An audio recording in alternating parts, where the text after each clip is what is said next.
Welcome to the Open University of the Airwaves with George Galloway. How's it going, everybody? I'm not George Galloway, but this is the mother of all talk shows. My name is Jackson Hinkle, and I am very happy to be filling in for Mr. Galloway tonight. He's off on important business elsewhere, but we've got a lot of really important stuff to talk about here tonight. We're going to be having on some incredible guests like Max Blumenthal, Haz Al-Din, and Dan Cohen to discuss a wide range of subjects, including but not limited to the Israeli genocide on Gaza, the situation in the Ukraine war, and recent news about what is going on in Venezuela in their neighboring country, Guyana. Okay, all of that and more on the mother of all talk shows tonight. I can't wait to get into it with all of you. Curious about our curriculum? Have something to say? Then call us now to join the debate on the mother of all talk shows. The only education you can get for free.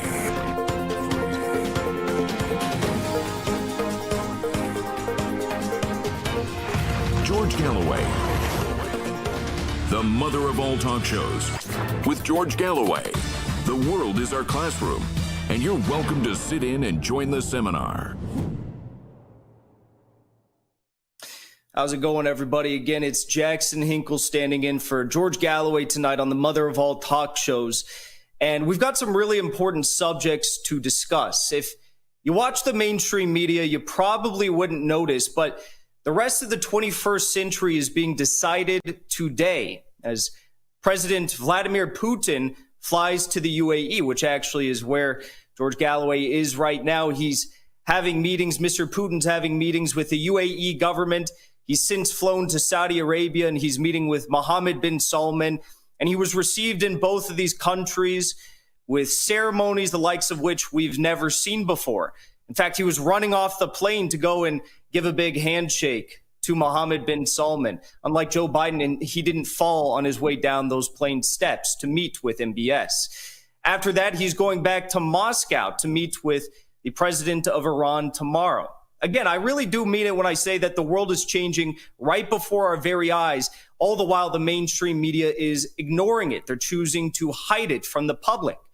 The public understands in my country, in the United States, as well as in wherever you probably live, if you're in a Western state right now, that the economic situation is not great. The EU is in the middle of an inflation crisis, an economic crisis, and in many countries, a recession.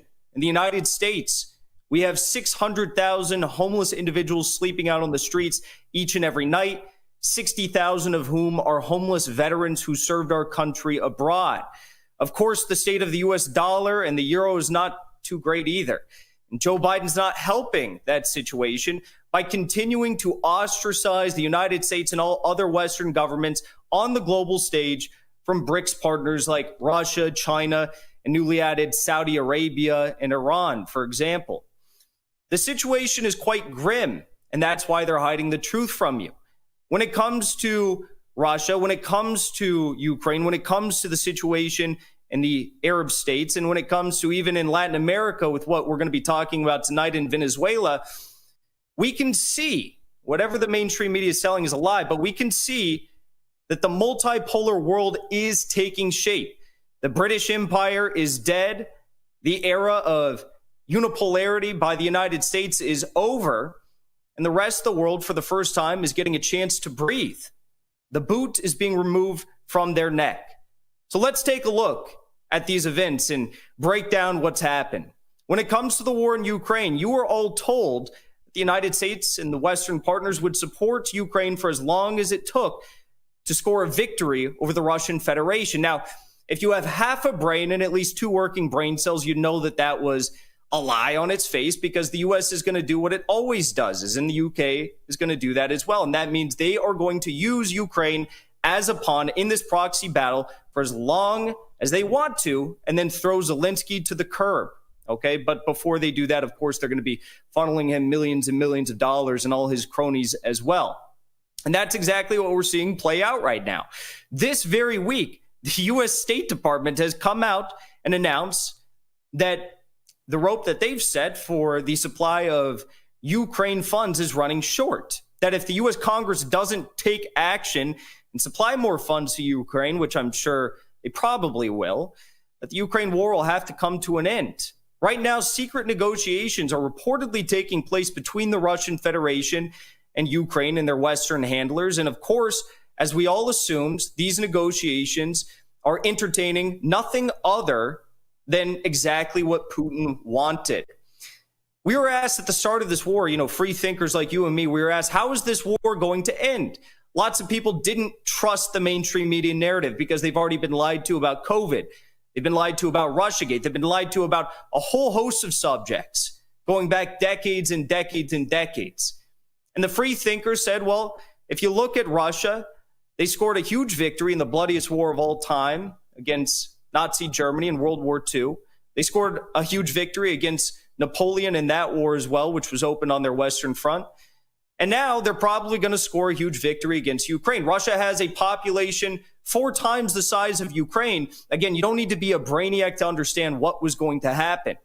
All the while, the mainstream media told you that Ukraine's winning. We're going to supply them with the funds and the military weaponry that they need to win at whatever cost and for however long it takes. But the facts didn't pan out. Today, as I sit here, 88,000 square kilometers of Ukrainian territory has now been integrated into the Russian Federation. That's forever gone. The maps have changed. And that's what the multipolar world looks like. When it comes to the death toll, this is something that many of us warned about and pleaded for peace over because we knew the death toll was going to be so high. As it stands today, over 400,000 Ukrainian soldiers, men and women, are dead. Probably 150,000 Russian soldiers are dead as well. Those deaths never had to happen, but they did because the West got cocky. The West believed that they could tell the rest of the world how to live, how to accept life, how they'll be governed, what currencies they're going to use, what border disputes they're going to raise a fist over, and that would be that. But again, some leaders have balls. Vladimir Putin, he has balls, and he said, no, that's not how it's going to be. You're going to respect our country, you're going to respect our ambitions, and you're going to respect mainly those ethnic Russians in the Donbass that are being slaughtered and have been slaughtered for the past 8 years, in which Russia has tried to push forward negotiations. Okay, well, now we're beginning to see the writing on the wall. Even U.S. Senator Lindsey Graham has come out and announced that he'd rather see the U.S. Congress focus on issues such as the U.S. border rather than the Ukrainian border. I never thought I'd live to see the day in which Lindsey Graham says something like that. He's the same guy who visited Kiev and met with President Zelensky, the puppet of the West, and told him that every dollar spent towards Ukraine is a dollar well spent because it's bringing about dead Russians. And now he even sounds like the Putin propagandist that he condemned months ago. Let's shift gears and look at what's happened in Israel. The Trump administration tried to push through the Abraham Accords, which was a much more long-winded effort than just his administration. And the Abraham Accords were an effort to normalize relations between all of these Arab Gulf states and Israel. They almost succeeded in that effort. They almost pushed the issue of Palestinian resistance out of the forefront of history for the remainder of eternity. It wasn't until October 7th took place and events which were, albeit tragic, showed the world that the Palestinian resistance was not over. The world once again heard the cries, heard the screams of the innocent Palestinians who were being locked away in Israeli prisons, who were being tortured, who were being killed, bones being broken in those Israeli prisons. They heard the cries and the pleas for fresh air from those Palestinians who were suffering in the open-air prison in Gaza. And they also began to reflect on the stories of the Palestinians in the West Bank, 173 of whom were killed before October 7th in 2023 alone. I always find it funny and really sad that there's so many individuals who will tell you that, well, Jackson, you can't possibly support the Palestinian resistance because they started this war. They started this war. Why were there no Arab Gulf states? Why were there no Arab states that were frustrated, that were launching attacks against the West or our Western partners before 1948? They tell you, but Jackson, you must condemn Hamas. If we wipe Hamas off the face of the earth, we will have peace in the Middle East. It's achievable. Well, if that's true, why was there not peace in the Middle East before 1987 when the organization of Hamas was established? They say, well, Jackson, okay, at the least, you have to be able to acknowledge that what took place on October 7th was the start of this war, and every death that has taken place in Gaza, in the West Bank, is on the hands of Hamas. There was a truce before October 7th, Jackson. Was there? I don't understand how a truce before October 7th could have resulted in, again, between 100 and 300 deaths in the West Bank alone before October 7th in 2023. That doesn't sound like any truce that I want to be a part of. But the Palestinian resistance is putting their best foot forward, and the rest of the world is waking up to what's going on. Vladimir Putin has shipped tons and tons and tons of humanitarian aid to the people of Gaza. And just today, again, he met with the leaders of the UAE and Saudi Arabia and reestablished his support for the creation of a sovereign, independent Palestinian state on the 1967 borders. States all across the world fail to recognize Israel's statehood, but do recognize Palestine. It's really interesting what's happening. For the first time in my lifetime, I'm born in 1999, the rest of the world is not bending the knee to the West. They're not going along with whatever preconceived notions and narratives they've established about how the world has to run. They're saying, no, we are going to fight for our sovereignty. We are going to fight for our independence. We're going to fight for our future. That's what the Palestinians are doing. Despite how many lies, falsehoods, and outright fabrications the Zionists put forward, the truth is coming to the surface.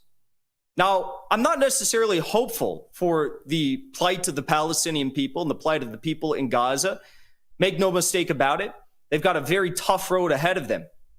They've got a tough road ahead of them because of the fact that the U.S. is continuing to supply Israel with all the weaponry, all of the aid, and all of the missiles that they need to continue this genocide, despite the fact that over 16,000 individuals have been killed in Gaza thus far.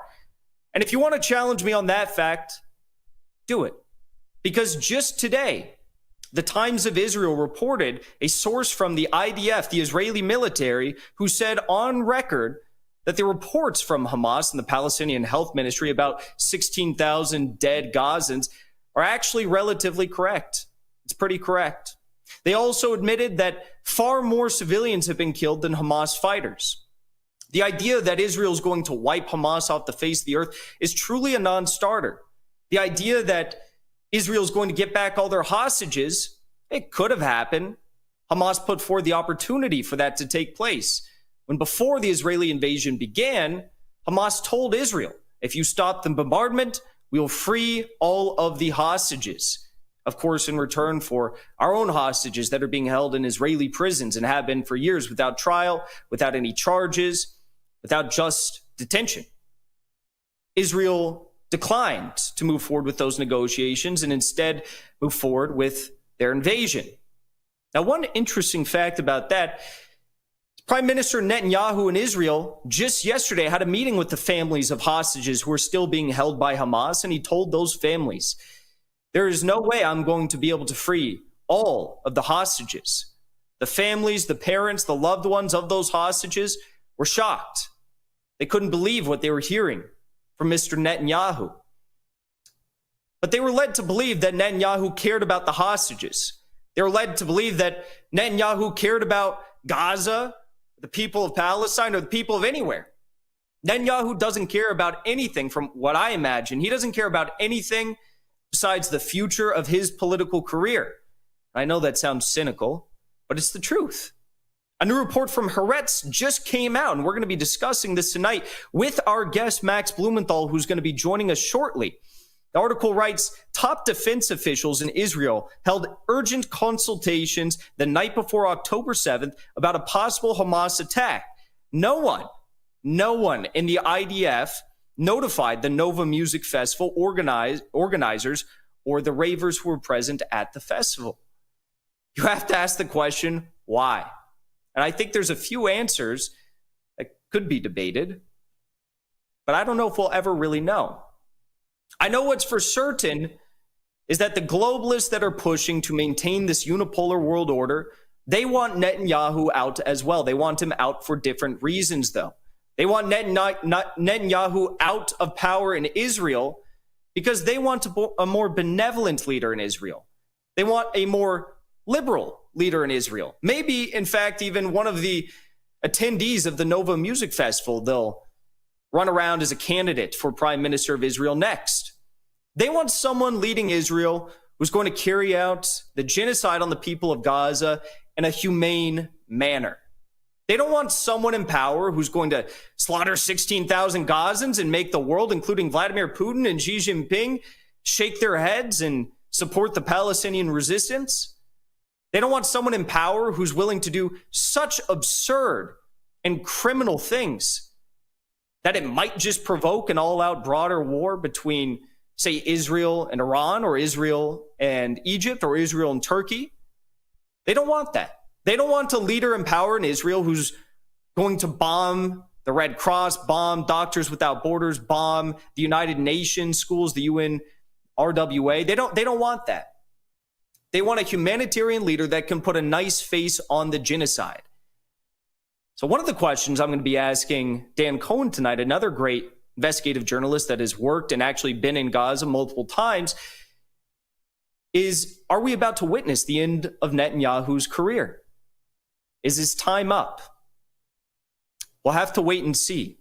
The last subject we're going to be discussing tonight is the situation in Venezuela, which also presents an incredible opportunity for us to look at how the world is changing in this multipolar era.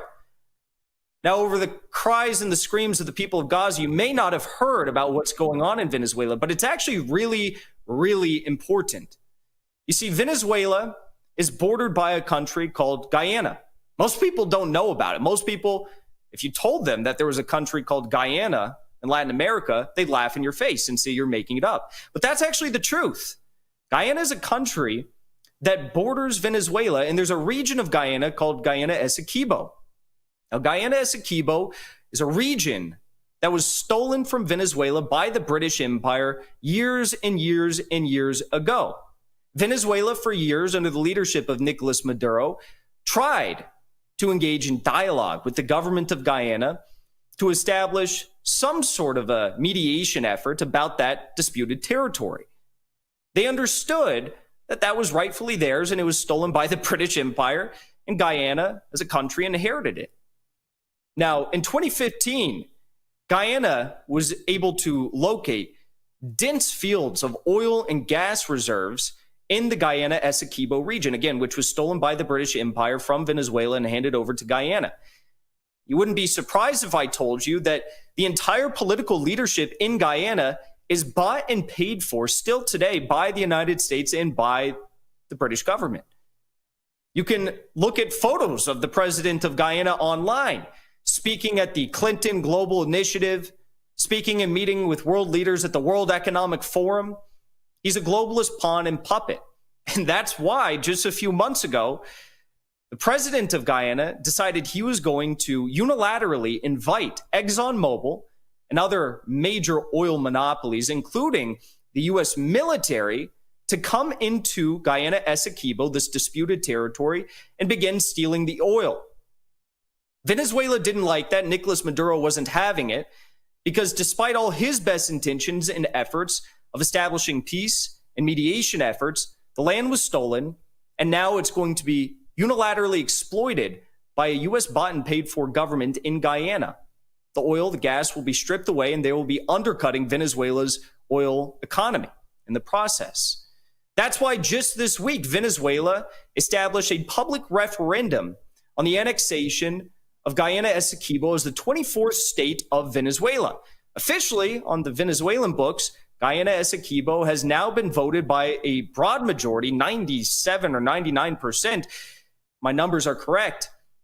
For Guyana Essequibo to now become the 24th state of Venezuela. Only problem, this now is potentially going to spark a broader war in the region in which the United States will come in and defend the territory against Venezuela, who's trying to incorporate it back into their country.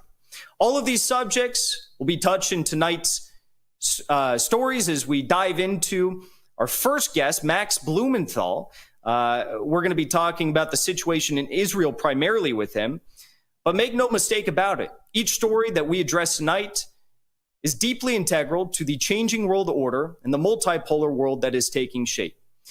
First, we have a quick break, though, and we'll be back with Max Blumenthal to discuss the situation in Gaza. This is the mother of all talk shows. I'm Jackson Hinkle. Thank you so much for tuning in.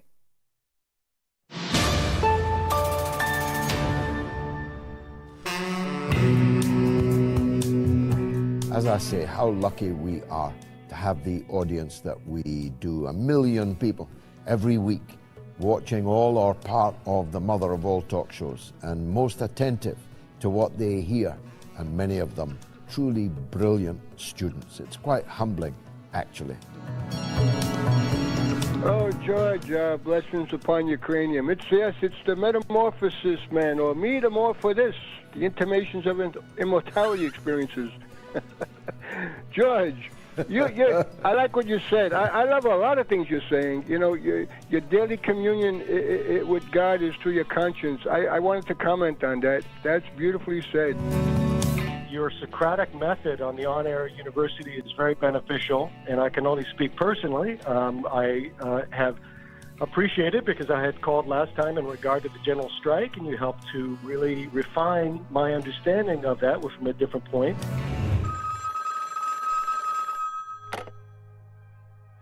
The alternative point of view.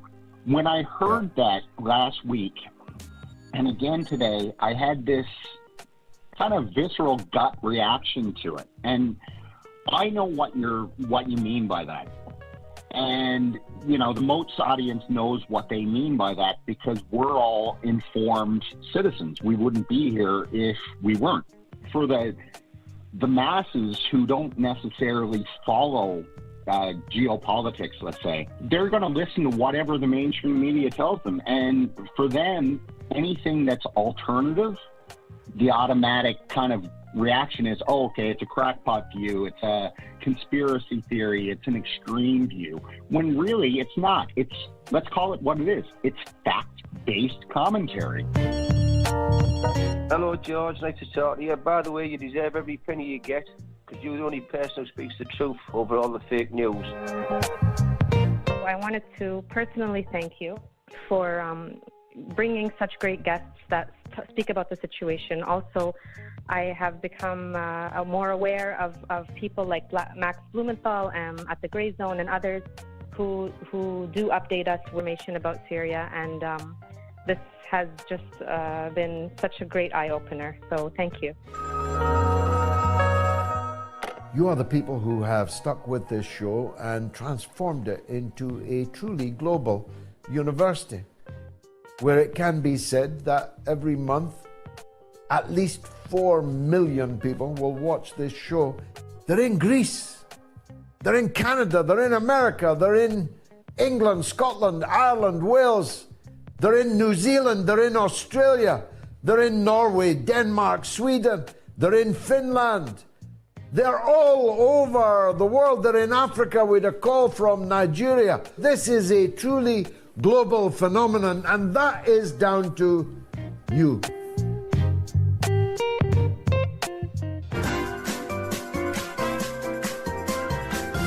You are listening to the mother of all talk shows with George Galloway.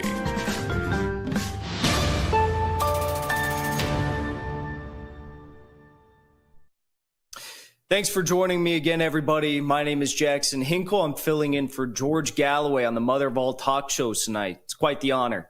Now, we have an email I'd like to read off before we get into our next guest. This email is from John regarding Palestine. John says, Jackson, have you noticed not one fighter or weapon has been seen being pulled from the bombing rubble? Clear proof this is an extermination bombing and thus genocidal war crimes for both Israel and the bomb supplier, the United States. Outstanding show, John from Hong Kong. Very interesting. Yeah, it's 100%. And, you know, Israel knows exactly what they are doing. They are launching these bombs which, by the way, cannot penetrate down 15 meters into the ground where these Hamas tunnels are. Even if they claim they were trying to hit these Hamas tunnels, their bombs don't penetrate deep enough into the ground to actually take out the tunnels. They know what they're doing. They're targeting hospitals, churches, schools, refugee camps. And just over the past 24, 48 hours, we saw that Israel notified all residents in the north of Gaza to, again, flee south. And then they started to bomb southern Gaza. In Khan Yunis, they were bombing. They bombed an entire neighborhood, the journalist MOATS Azais, and they took out an entire family, women, children, fathers, mothers. It's a gruesome sight. I'm sure you've all seen it.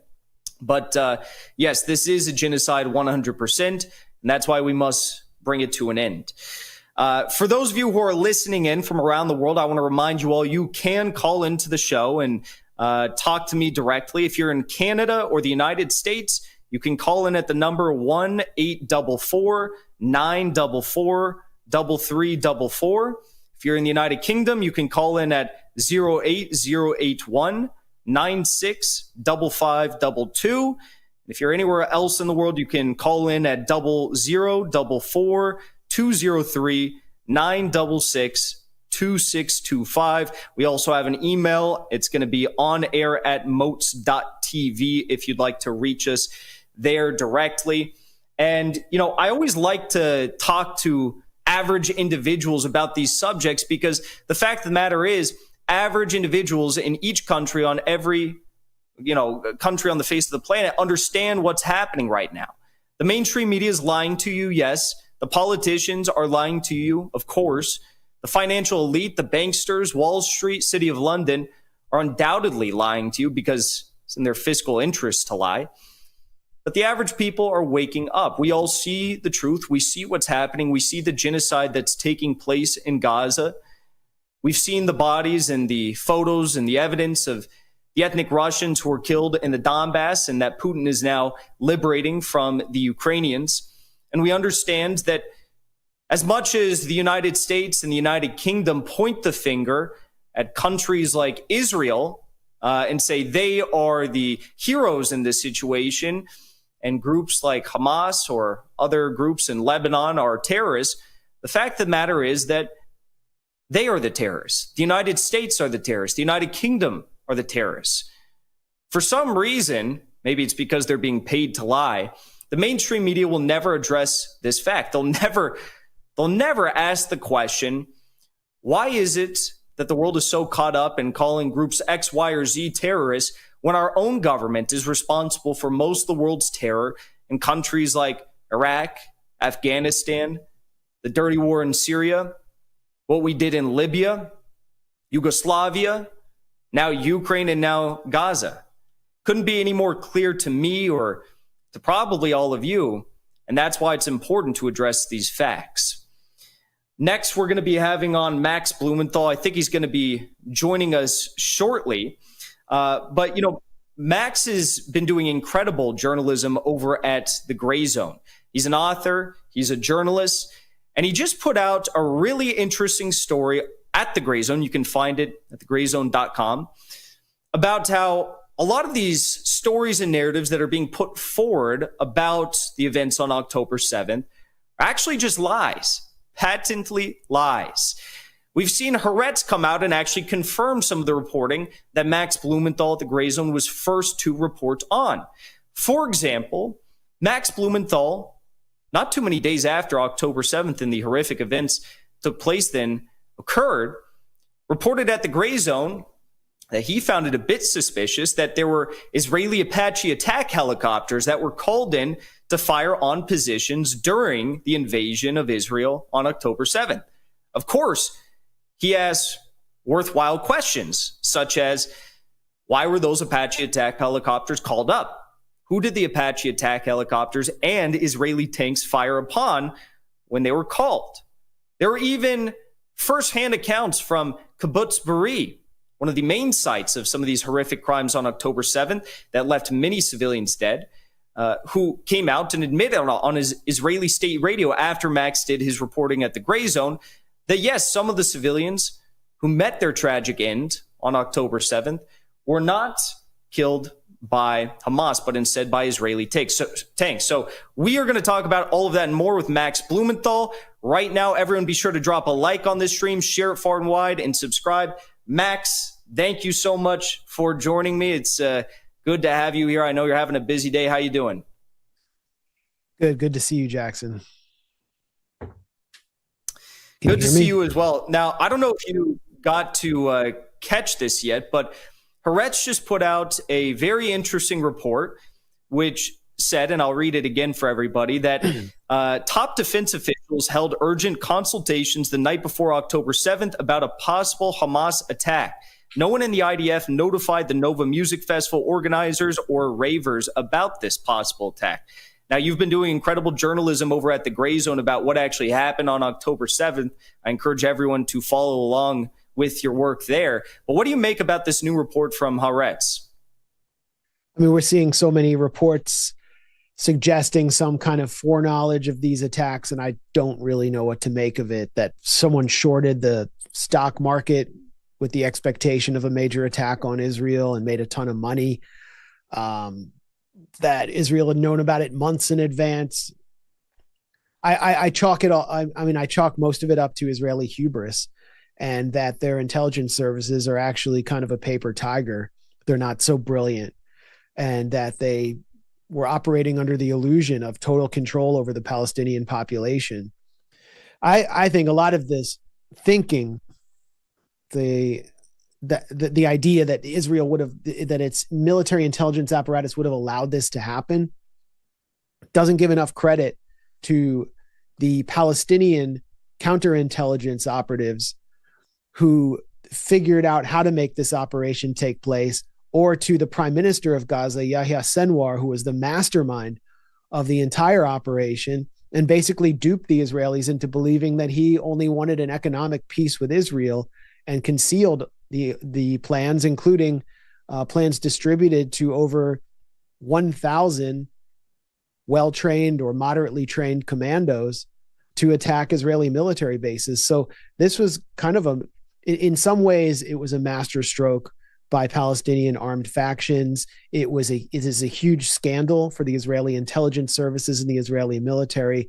And things got really ugly at the Nova Electronic Music Festival, because as an Israeli police investigation showed, Hamas did not know that was taking place. And as we now see, the Israeli authorities didn't take proper precautions. I can tell you, Jackson, that I should honestly put this video out, because it's old video. It's like on my old YouTube account. But I went to a classical music concert on the Gaza border, where a famous Israeli conductor named Zubin Mehta conducted the Israeli Philharmonic Orchestra with the explicit intent of blasting classical music into Gaza to civilize the savage natives and to convince them to release an Israeli soldier who is still captive, Gilad Shalit. And so it's like that. What makes you think that you can do that? Hold people in an open air prison and then hold a classical music conference or a rave immediately on their border, and that your safety is completely guaranteed as you continually bomb them and deprive them of basic goods. And so things just really came to a head at the Nova Electronic Music Festival. I don't know exactly what happened there, but I'm starting to piece together what took place in general around its periphery and inside some of the kibbutzim where there were hostage standoffs, and it doesn't make Israel's military look any better. This is another massive scandal. I 100% agree. I also think it's a little bit odd that you have all of these media outlets like the New York Times and Haaretz who are saying that Israel had foreknowledge of this planned attack. It almost seems like they want to get Netanyahu out and put a more liberal face on the genocide. But I don't know. Exactly. I have another question for you, though, because the events on October 7th, of course, I think we all knew were going to lead to something of a military response from Israel beyond just bombings. And that's been this invasion. when it comes to the invasion, the Israeli military told us it was going to be a cakewalk. They acted like they were going to be in and out, and that was going to be it. They were going to wipe Hamas off the face of the earth and get back the hostages. What do you make of their invasion thus far? Have they been successful in their goals? And what do the casualties on the Israeli side look like?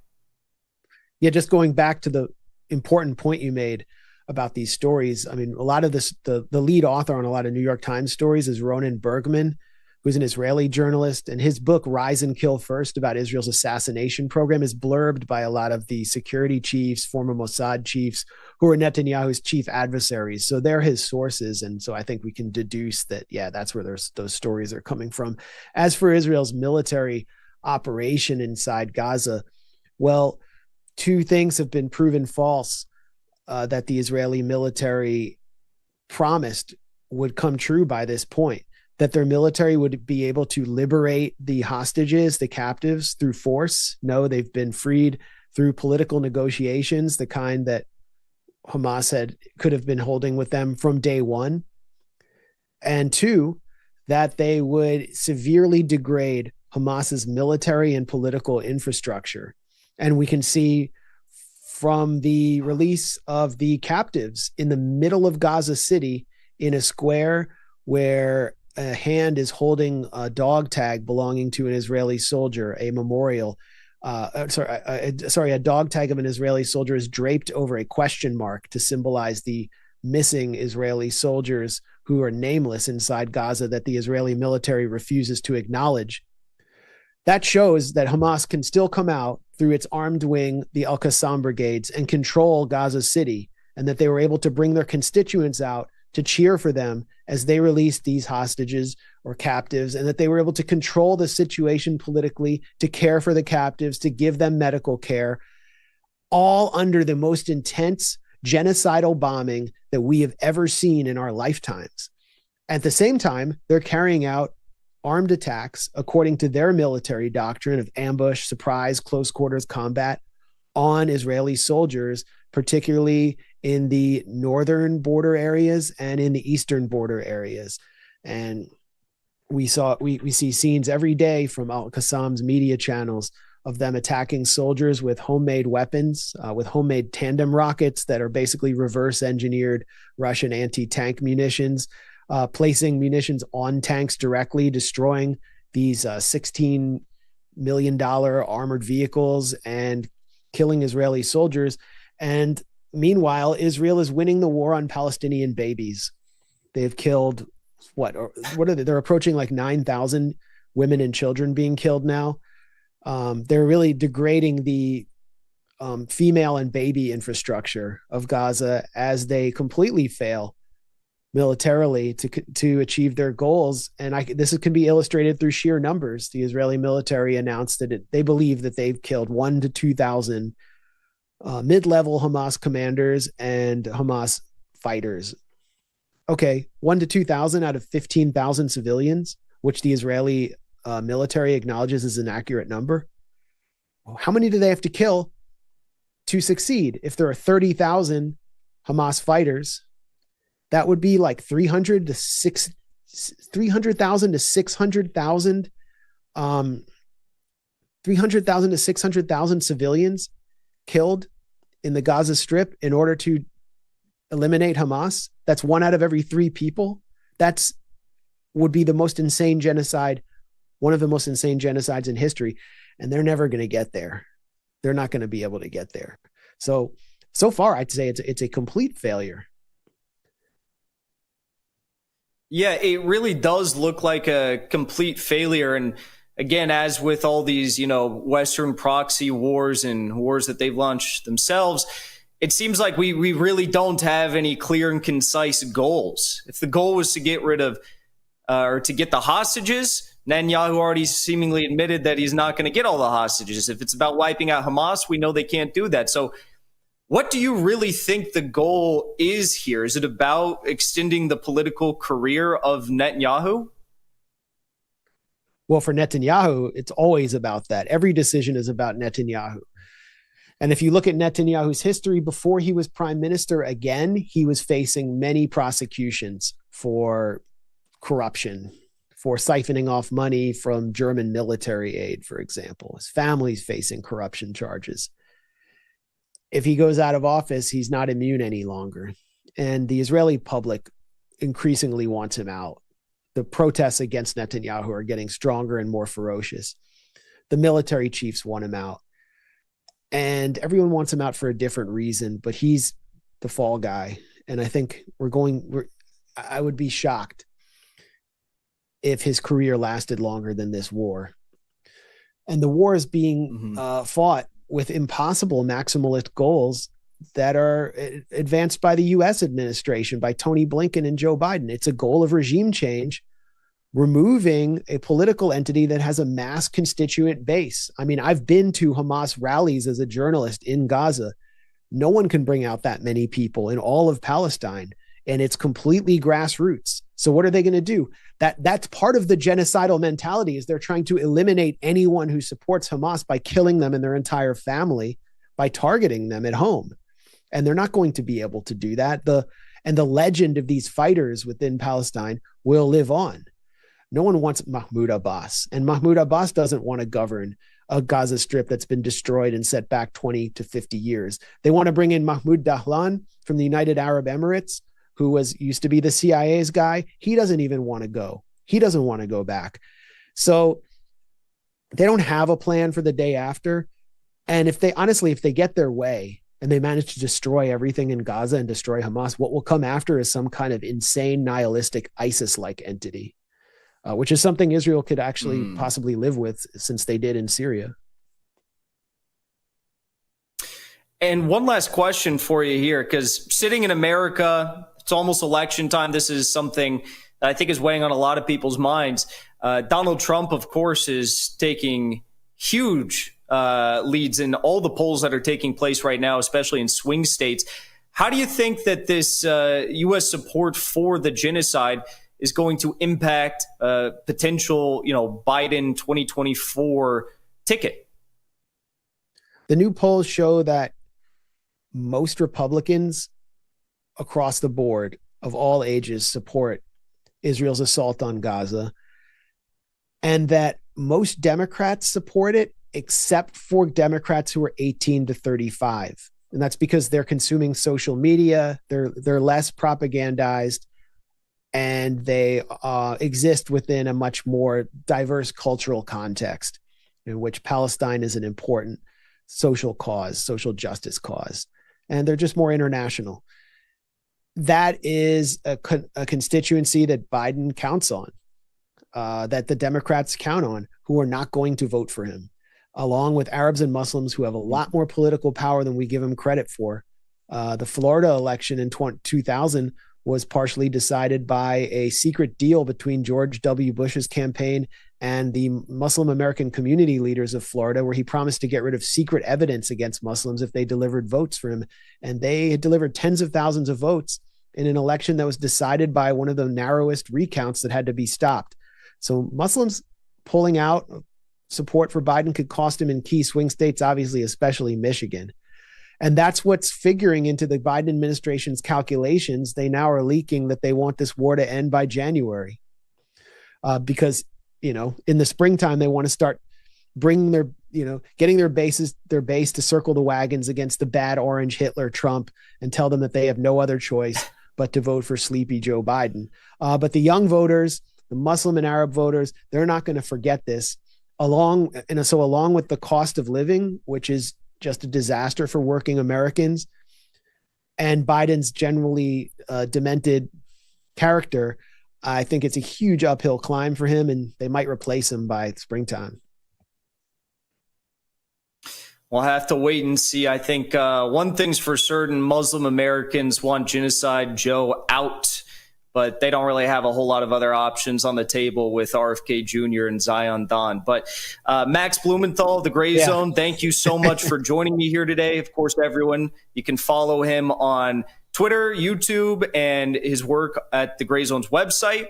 Thank you so much, Max. Great mind, and always reporting the news before actually the news reports the news. So everyone follow him along at those various platforms. We're going to head to a break, and then we're going to be right back with Haz al-Din to talk about a number of issues.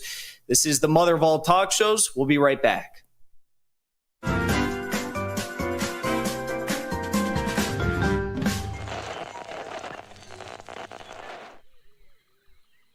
The airwaves.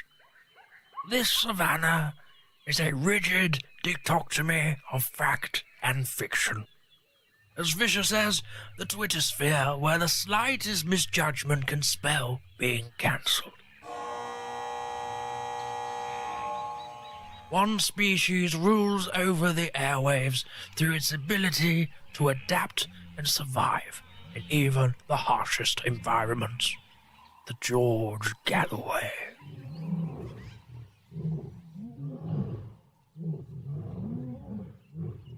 The top cat in these parts, it is mostly active on Sunday evenings in Britain and mid-afternoon in the United States. It seldom roars during the day. Most notable for its wide variety of headdress, it protects these parts from the mainstream media. You can catch this fine specimen on the mother of all talk shows. Don't pick a fight with it. They've been known to bite back.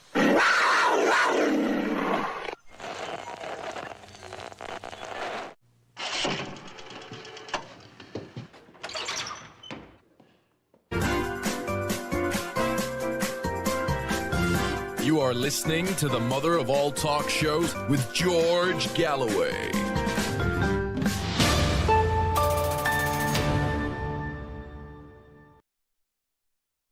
How's it going, everybody? We're back here. This is the mother of all talk shows. I'm Jackson Hinkle filling in for George Galloway.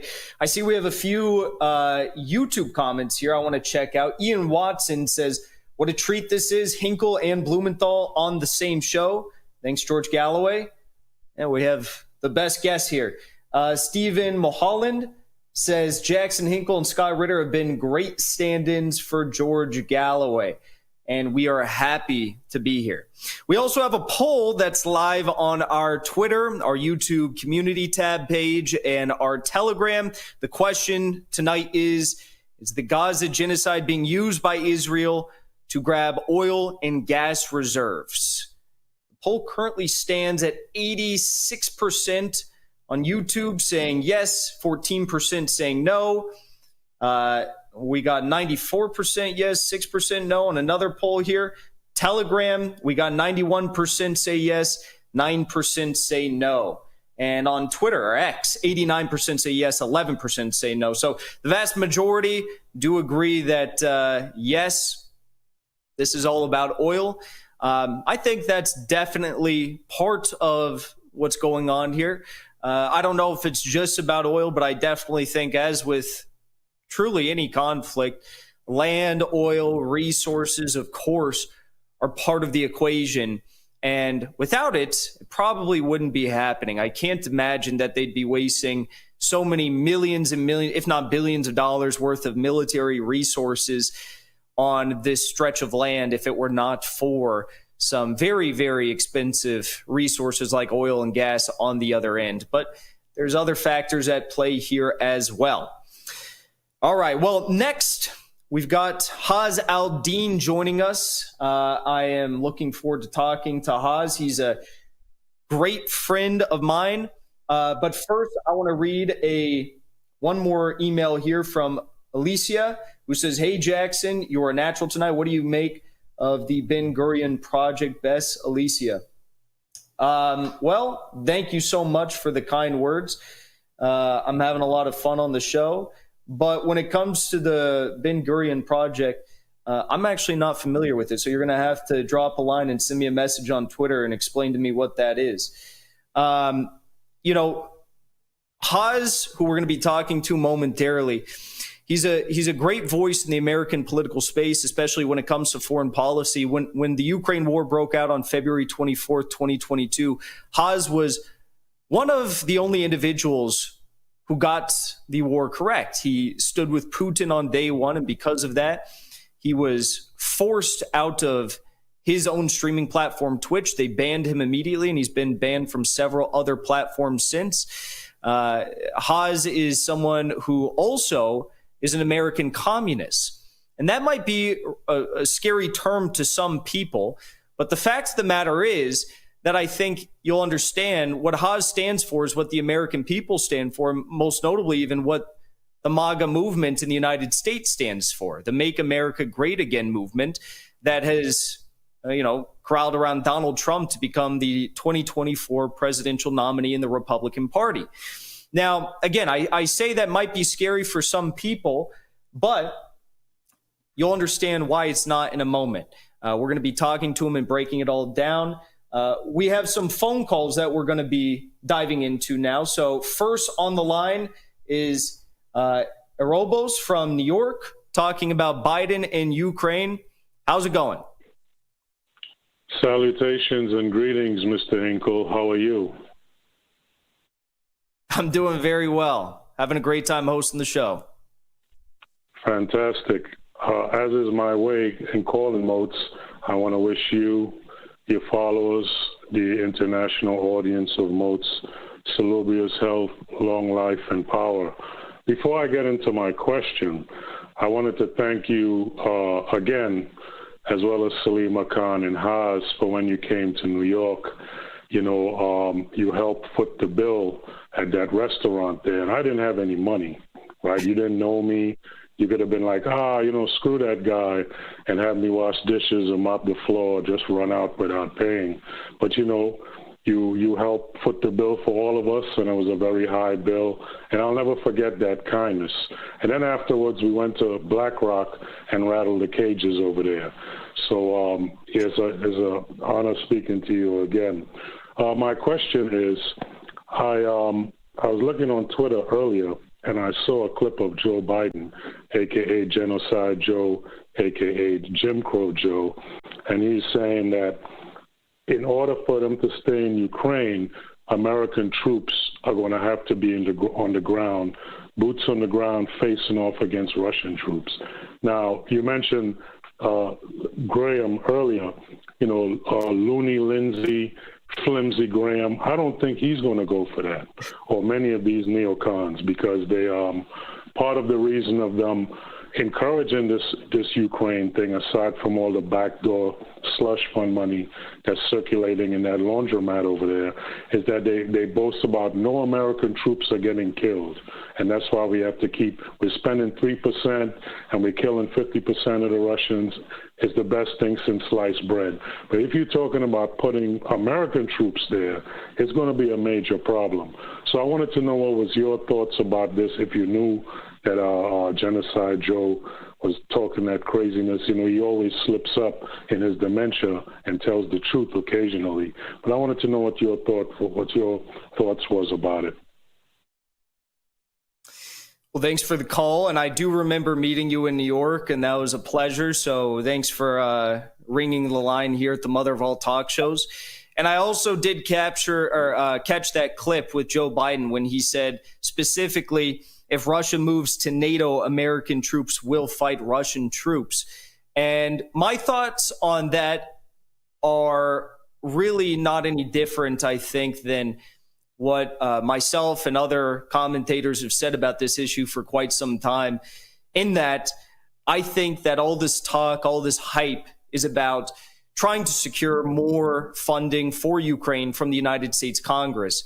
Joe Biden just came out with another statement and said that Congress should not be able to go home for winter break. They go on their big winter break, They should not be allowed to go home for their winter break during the holidays until they pass more Ukraine funding.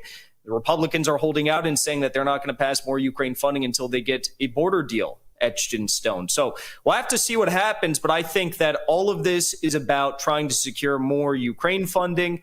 And of course, the scariest part of all is, as you point out, how many red lines can you cross until you cross one too many for Vladimir Putin? It's not a game that I'd want to play and risk all my bets on. So dangerous games that Genocide Joe's playing, but all in the name of, I guess, enriching the weapons manufacturer stocks before the holiday season. Okay, thanks for the call. We got another call here from Hannah in London talking about Palestine. Hannah, how's it going?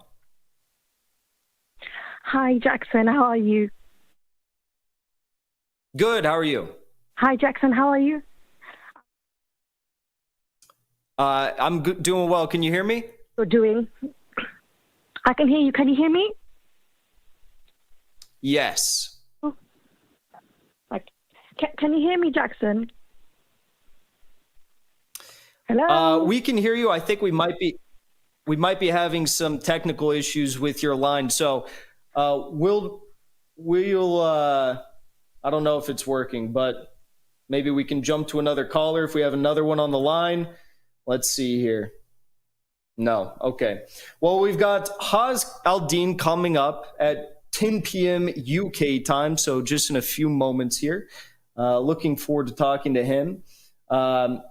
We've got an email from Anne that we can read. Anne says, "Hello, Jackson and MOATS team. Do you have any idea what is happening with the many children who have been and become orphans in Gaza? Are there attempts to look after them by some agencies? Thank you, Anne." Well, unfortunately, I don't think that's the case. We know that there's some humanitarian groups on the scene right now on the ground, but for the most part, they're focused on saving more children and individuals from the ongoing bombings. So before we bring on Haz Al-Din, we'll go to one more break, and then we'll be right back. This is the mother of all talk shows. Thank you so much for tuning in.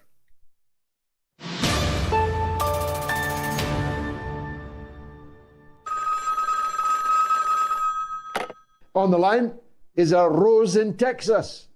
I was at the beginning of a song. On Californication, which is a song. Rose, welcome to the show.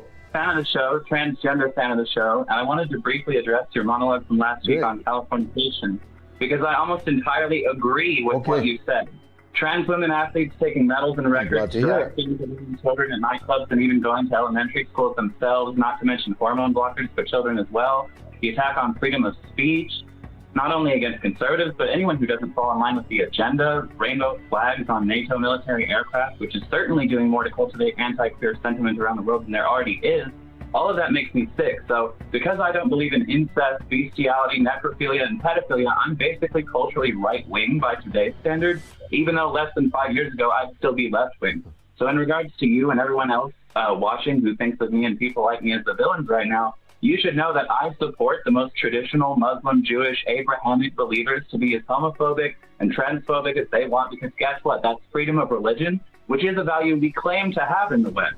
Now, my religion, I suppose, is I believe I'm a woman, but guess what? Not everyone has to convert to my religion. Otherwise, we basically have a theocracy, only this theocracy is for the ever-evolving LGBTQIA supercalifragilisticexpialidocious club. So that's all I wanted to get out of my system. Thank you. Well, Rose, if I could put your call in a glass bottle and ship it around the world, I promise you that I would do so. Crystal clear, beautifully expressed, and I wish you every happiness in life. It is exactly what people who are transgender should be saying. And if they were, they would disappoint the liberal zealots who want to use them as a battering ram against the traditional family values of the rest of us. Beautifully expressed, Rose. I'll never forget it.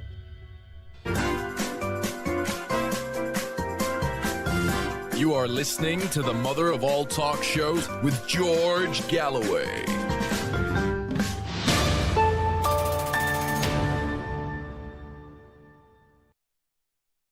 Welcome back to the mother of all talk shows, everybody. Jackson Hinkle filling in for George Galloway. The theme of our show tonight is the multipolar world and how it is impacting countries all across the planet. Of course, we've discussed the situation in Gaza with the Palestinian resistance and the United States' proxy genocide there. We are going to briefly touch on the situation in Ukraine later in our segment, but one subject that's really caught my attention as of late is what is going on in Venezuela.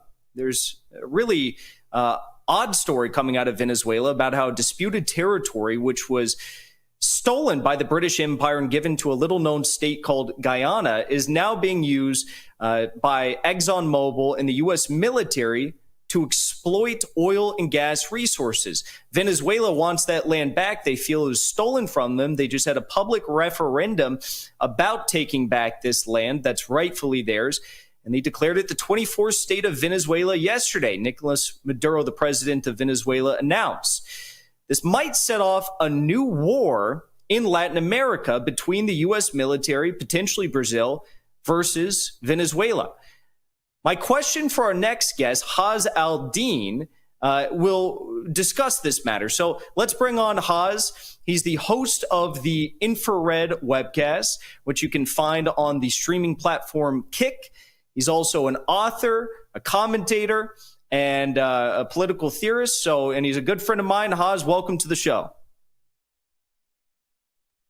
Hi, how are you doing? Thanks for having me on. I'm doing well. So I don't know if you caught the last segment. I was briefly discussing the situation in Venezuela. I think a lot of people might not truly understand what's happening here. So could you give a brief summary about what this disputed territory called Guyana Essequibo is, why Venezuela just declared it the 24th state of their country, and why the U.S. wants to start a new war over that territory?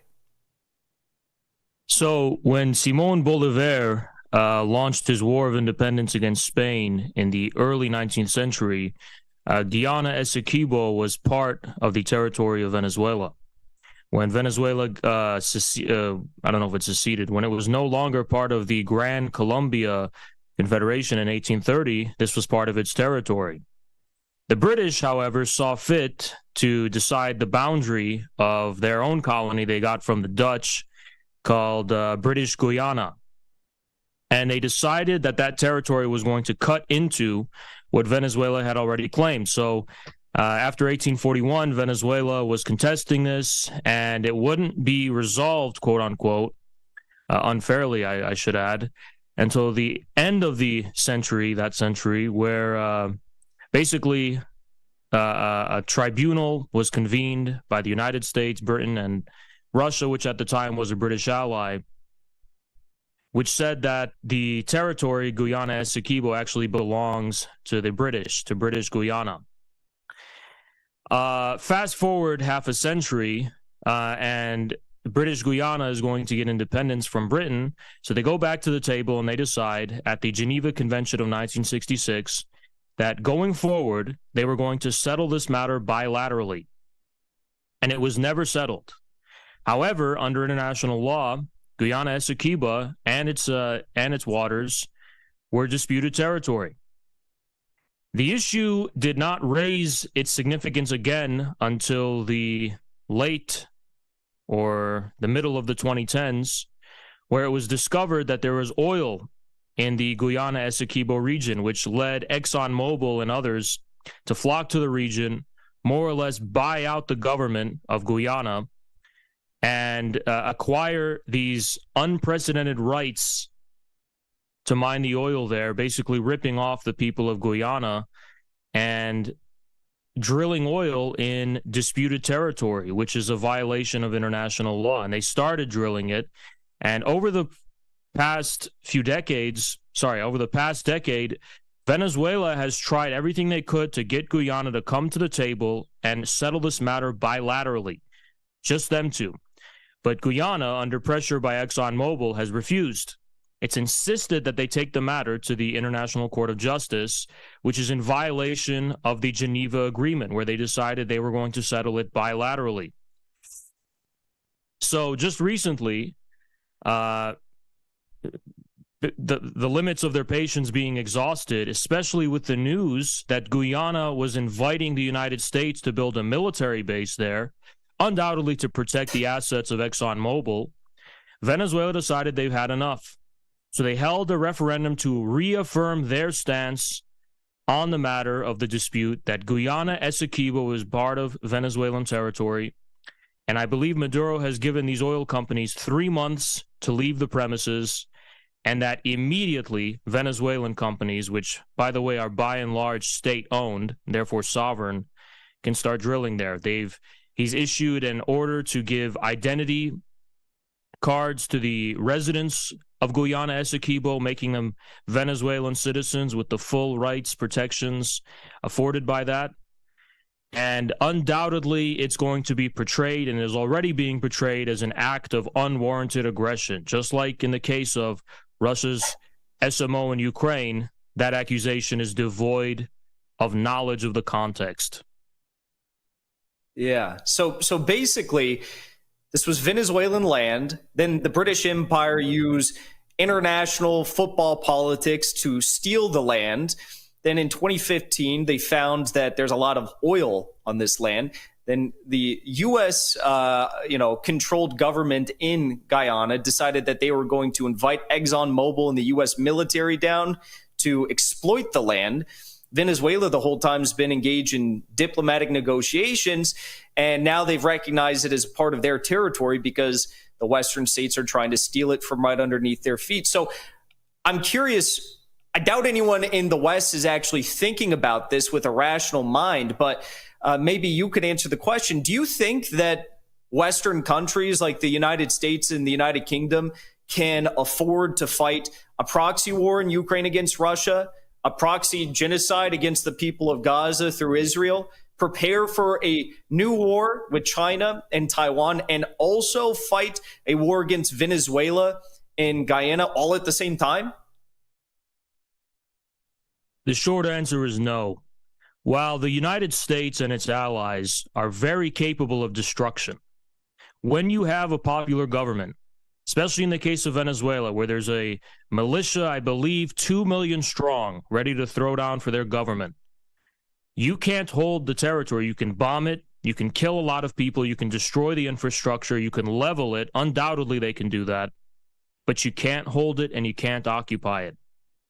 So the question comes down to whether or not we, the American people, are going to allow our government to commit these pointless and ultimately vain acts of destruction and mass murder, which isn't going to even succeed in the goal it sets about to fulfill and justifies itself on the basis of. Sure, we caused immense destruction to Iraq, but did we fulfill our stated goals of bringing a pro-U.S. regime there? We didn't. Iraq is far more friendlier to Iran than it ever has been, and Iran is undoubtedly far more popular in the region with the actual forces which stand against U.S. imperial interests than Saddam's government was. So all we would be doing is causing murder, mayhem, and destruction, and nothing else. And we are very capable of doing that. We shouldn't underestimate our capacity to do that. But in terms of being able to stop the multipolar world, it's impossible. And it's about time we, the American people, remind our politicians and inform our politicians that their cause is in vain. I 100% agree with you. I mean, there's no argument that could, convince me or I think any average American that somehow sending U.S. troops to Guyana, a country that most people in the United States probably don't even know exists, to fight a war for oil. I mean, it's just, you can't convince anyone that that's in our best interest. And shifting gears here to the situation in Israel and in Gaza, you've brought up a really good point in debates with Zionists that I've watched with you, and that, hey, look, the Arab world did not pose a threat to the West. It did not pose a threat to the United States before 1948, the establishment of the Israeli state. So why is it that we continue to prop up the state of Israel? Why is it we continue to prop up their military and their genocide?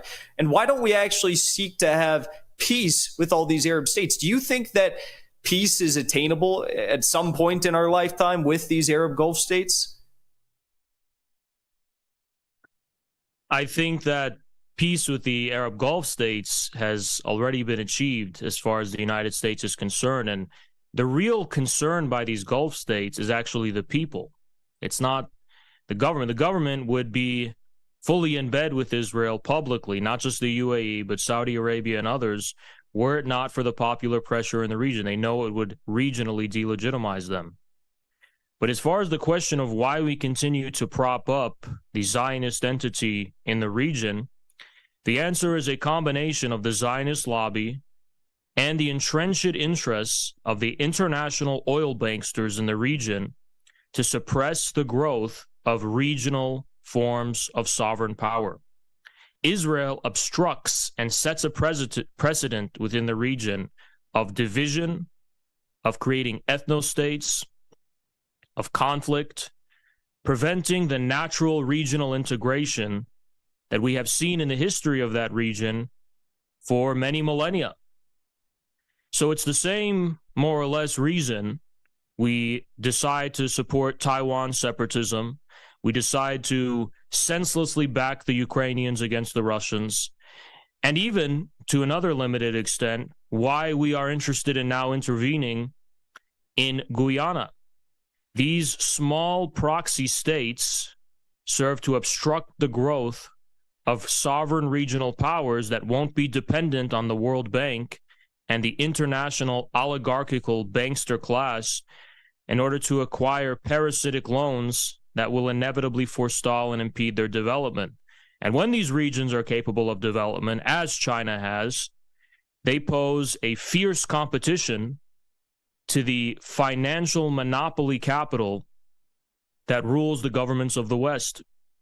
So it's a monopoly enforcing its interests at the expense of not only the people of that region, but even us at home.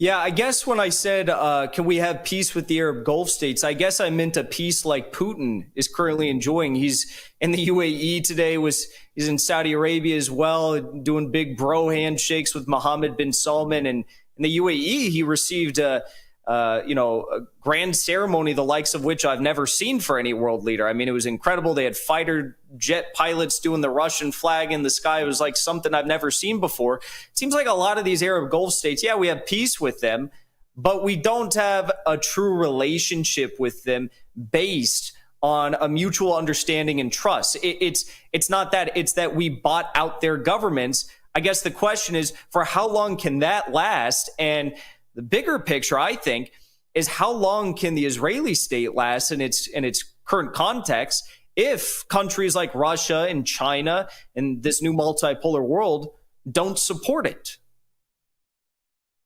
No, you're exactly right. And at the same time that the Gulf states are friendliest to us in the region, besides Israel, we have the State Department wing of U.S. imperialism trying to meddle in their domestic affairs, promoting pro-democracy NGOs and so on and so forth.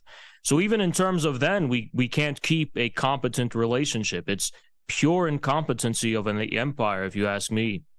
But as far as the broader question of how long Israel is sustainable, if you ask me, there's two possibilities of the current genocide in Gaza. Either within the next month or two, there is a permanent ceasefire, which would be a Hamas victory, or it will inevitably escalate into a regional war. And I have no doubt in my mind whatsoever that the Zionist entity will not survive that regional war.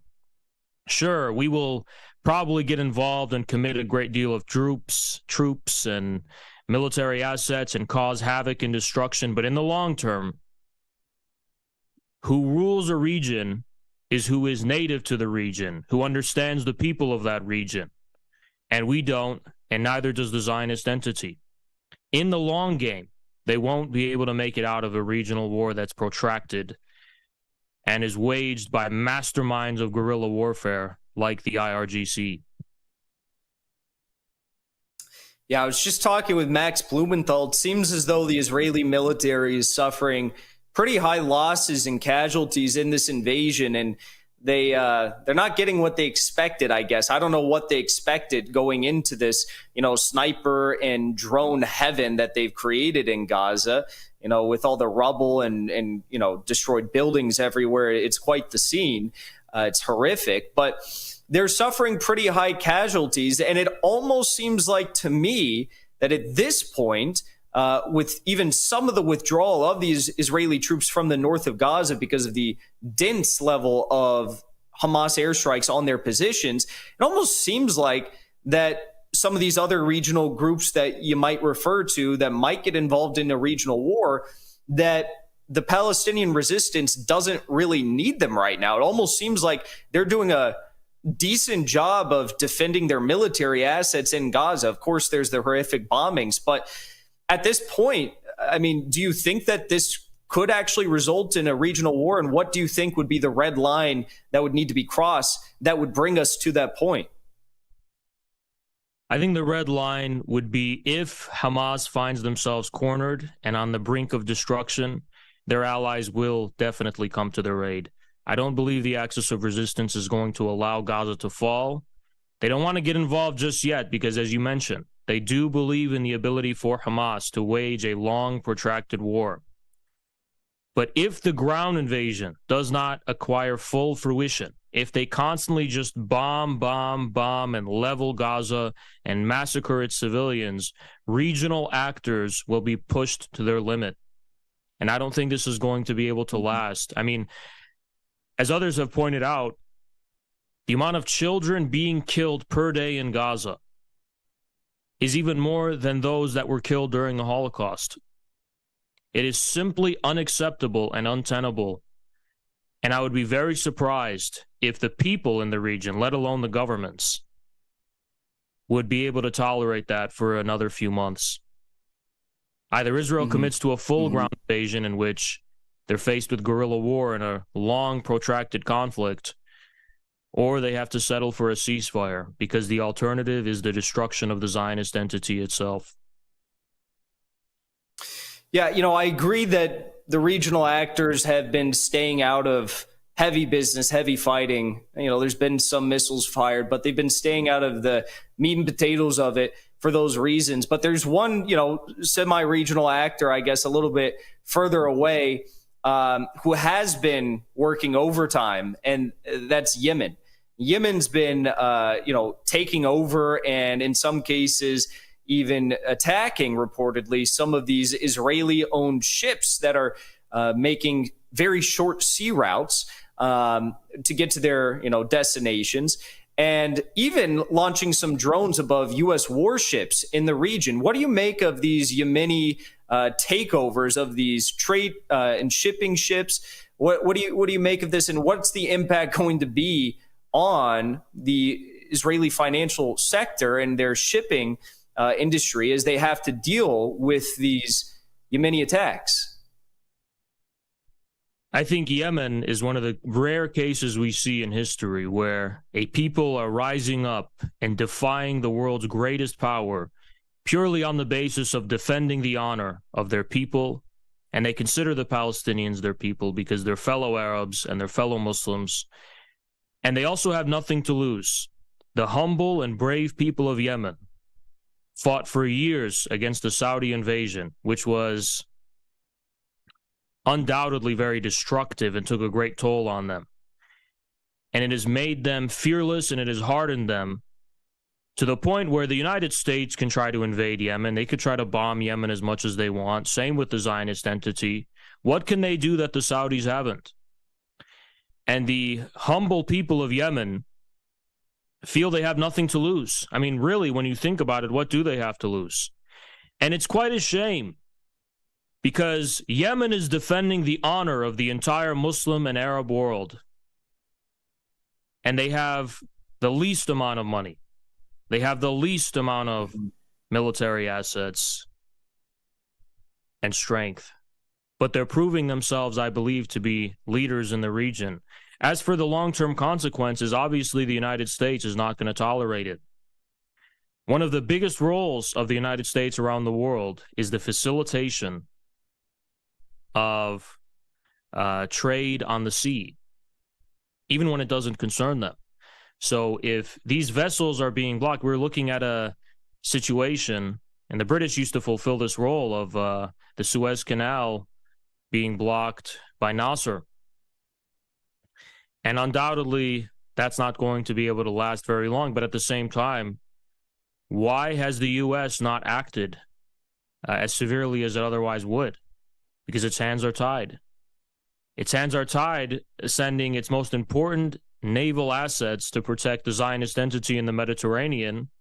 Now it has to deal with the prospect of something going on in South America. It's a disastrous situation for the unipolar world.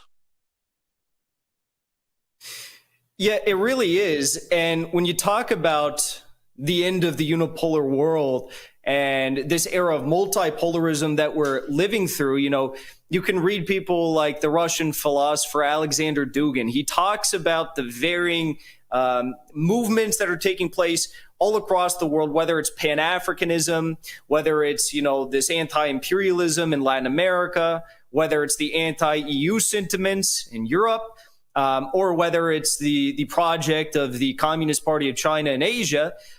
When you look at the United States, you're a U.S. citizen, you're an American patriot, you are an American communist, and you're also soon going to be releasing a new book. What are the, goals that you would share with the American people about how we can properly integrate our country, and for that matter, other Western countries like the UK? We've got a big UK audience listening right now. What should be the goals of, Western citizens and how we take our countries back? What would be the main things?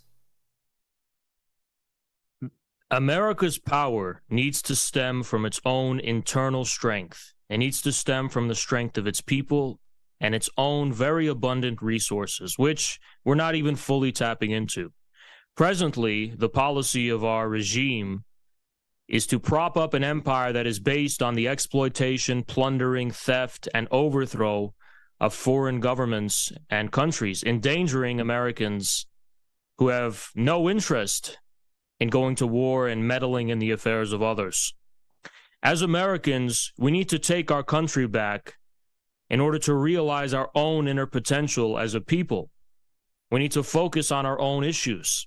We need to attend to our own affairs, and that begins really, in my view, with getting to the heart of the matter. We need to nationalize and take sovereign control of these resources that are owned by an international bankster cartel: our energy, our natural resources, our farmland.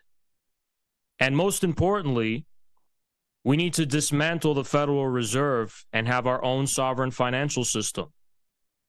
Once we can have these things, the source of power of the international bankster cartel, which drives us to war and intervention and causes chaos and destruction around the entire world, will be depleted. But where does that begin? That begins with Americans realizing that we are currently divided by things that shouldn't divide us. We're divided by ideologies that were given to us by the very same people we think we're fighting against. Americans need to come together as one American working class, putting away all of this identity politics nonsense and other distractions, and realize the main conflict in this country is between the people, the working class, and a ruling class, which is neither loyal to the people of this country nor the country itself.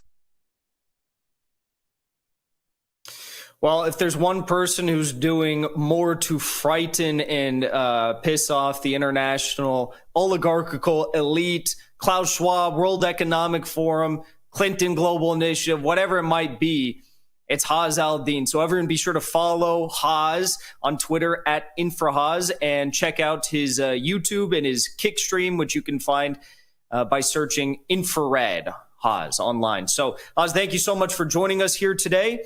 It's a pleasure, and hopefully you'll come back and join with George sometime. I think that'd be a special conversation with you two, since it hasn't happened yet.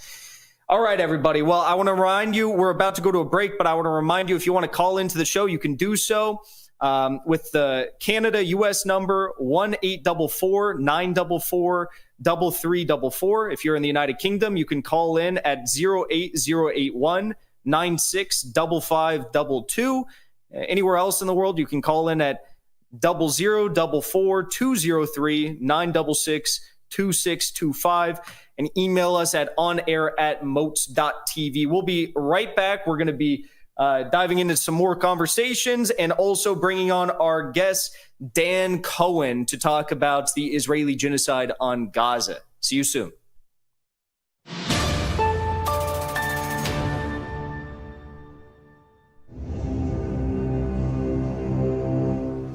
You don't get to call me far right.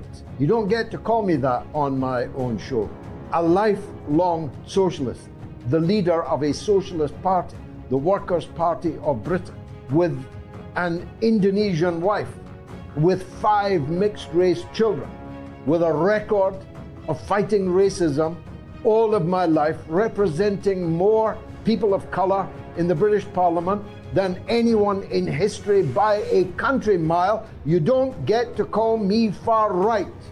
These kind of idiotic insults tossed around by infantile leftists who think that anyone to the right of them is a fascist, is a racist. They are the cause of the crashing and burning of what used to be called the left. They are the cause of it. They have discredited leftism with their foolish, idiotic isms and ists and smears that emanate from them like a bad smell.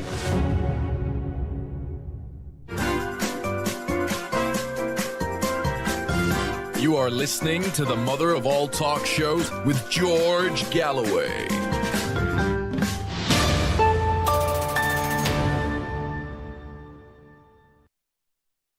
How's it going, everybody? It's Jackson Hinkle filling in for George Galloway at the mother of all talk shows. We are going to be joined next by Dan Cohen. He's an incredible journalist and also the founder of Uncaptured News and a filmmaker. He spent a great deal of time in Gaza reporting on the ground, so you know what he's saying is a fact and not this, mainstream media Zionist propaganda. So without further ado, I want to bring on our guest, Dan Cohen. Dan, I hope you're doing well. And I have a question for you that just came to my desk from the IDF spokesperson who said the ratio of killing 2 civilians in Gaza for every armed member of Hamas is considered highly positive and actually is perhaps unique in the world. Now, I don't contest that it's unique, but how is that positive, and how does a statement like that not immediately end him up in some sort of international criminal tribunal? Well, I mean, I don't know exactly what the laws of proportionality are, but it sounds like a flat-out lie from the IDF spokesperson, which would be about the least surprising thing I've heard all week. I mean, the first major strike on Jabalia refugee camp, where they killed roughly 300 people. They wiped out an entire neighborhood block in this refugee camp. The Israelis went on CNN, the Israeli military spokesperson, and said that they killed 1 Hamas terrorist in this strike. So they justified it by saying, well, there was 1 person among those 300. And now they're saying, oh, it's 2 to 1. We're killing 2 civilians for every 1 so-called terrorist. So it just sounds like it's completely made up. And of course, CNN corporate media is never going to ask them any tough questions, never going to force them, to admit that that's a total lie. It is a total lie, but hypothetically, I'd imagine if Putin said something like that about, Ukrainian civilians, I'd imagine that there would be immediately, war crimes charges brought up against him by every Western state because of the level of civilian, casualties he's bringing about in Ukraine. So even with that, official lie that Israel's putting out, that in it of itself is absurd and insane to me. Another really interesting point that I heard brought up this week by the Secretary of Defense, Lloyd Austin, he said that a tactical victory for Israel inside of Gaza is a strategic defeat because Israel is, in effect driving civilians into the arms of Hamas. What do you make of that? And what can you decipher, if any? I know we've talked about this, the goals of the Israeli military in this operation in Gaza. Well, since the very beginning, Benjamin Netanyahu listed out 2 totally contradictory goals, one of them being the defeat of Hamas, and the second being the safe return of the captives in Gaza. But in order to defeat Hamas, they basically have to commit genocide and reduce every building to rubble with people inside, and that's what they're trying to do to this point. Now, they're not going to be able to do it because of geopolitical considerations. The U.S., is telling them you're going to have to wrap this up in, a few weeks or a month or whatever it is. So they can't fundamentally do that. But in bombing so heavily, they are killing their own people. I mean, we just saw testimony from a family member of one of the captives in Gaza who said that at least 3 people were killed. 3 captives were killed by Israeli bombing. And some of the Israeli captives who have come out have said that the scariest thing was not that they'd be executed by Hamas, but that they would be bombed by their own military. So these 2 goals are totally contradictory. And I think the real agenda is just to kill as many people as possible, including hostages, to prevent any kind of negotiations where Hamas could extract concessions from Israel. But in terms of, the United States knows Lloyd Austin and the kind of, the deep state, the establishment here in Washington, D.C., they know that Israel's not going to fundamentally be able to defeat Hamas. So they're just going to let them go wild and just bomb like maniacs because it'll enrich the coffers of the military-industrial complex for as long as is politically possible. But I mean, even early on in this war on Gaza, the Center for Strategic and International Studies, one of the most neocon think tanks, was already saying not long after October 7th, what if Israel loses this war? So, I mean, that's what Lloyd Austin is mentioning too now. So there are whispers. There was a piece in The Guardian. The establishment knows that Israel's not going to be able to achieve its stated goals here. So, I mean, it's just a matter of time until Israel loses, in the sense that it has all of the military power in the world and it cannot defeat this plucky armed resistance group. Yeah, it always seemed ludicrous that that'd be the official goal for the Israeli military, considering it's really a non-starter. And it seems as though the political elite in the United States and in the West are using what's going on as an opportunity to cancel and silence any government dissidents, even those that are, maybe mildly critical of the government and are wary about this genocide that's taking place. This week, United States Congress passed a resolution equating anti-Zionism with anti-Semitism. And of course, it was passed by a bunch of Zionists in the United States House of Representatives. What do you make of that statement coming from our own government that Zionism is somehow equivalent of anti-Zionism, somehow equivalent of being anti-Semitic? Well, first of all, it just shows the incredible power that the Israel lobby has in Congress, which, if as Congress just did, equates Judaism with Zionism, well, that's just what they're saying is it reinforces an anti-Semitic trope of Jewish control. So it's kind of ironic, but if you actually just break this down logically, if we say anti-Zionism is anti-Semitism, then that means Zionism, inversely, is Judaism. So if Zionism is Judaism, well, who believes that? Zionists, of course, and Nazis. That means that all Jews, myself, the religious Jews of the thousands of Satmar Jews who live in Williamsburg, Brooklyn, who oppose the state of Israel on theological grounds. They oppose Zionism. They're all anti-Semites, or they're all not real Americans, is what it means. It means they are all the only way that you can be a Jew, according to the U.S. Congress, is to be loyal to a foreign country, loyal to Israel, that is my real country. And it's not my country at all. I have nothing to do with it. And those Jews completely reject it because of principled, actual, real Jewish beliefs. So what that statement, that resolution is an affirmation of anti-Semitism. It is anti-Semitic itself because it says that the only way you can be Jew is to be loyal to some other country, and therefore you are a fifth column. I, as a Jew, am a fifth column in this country. That's straight up anti-Semitism. So it's really troubling. I mean, I'm not worried that, I'm going to be like, it doesn't have any legal teeth. It's just a stupid resolution. Mm-hmm. But you think about the climate of McCarthyism in universities right now. It's going to be used to crack down on students who are protesting to end the genocide of Gaza. And in the professional realm, where, you know, after how many years where people are forced to say, oh, we accept diversity and LGBTQIA2S+, you have to go along with that and show the correct position. The work was politicized, the workplace was politicized.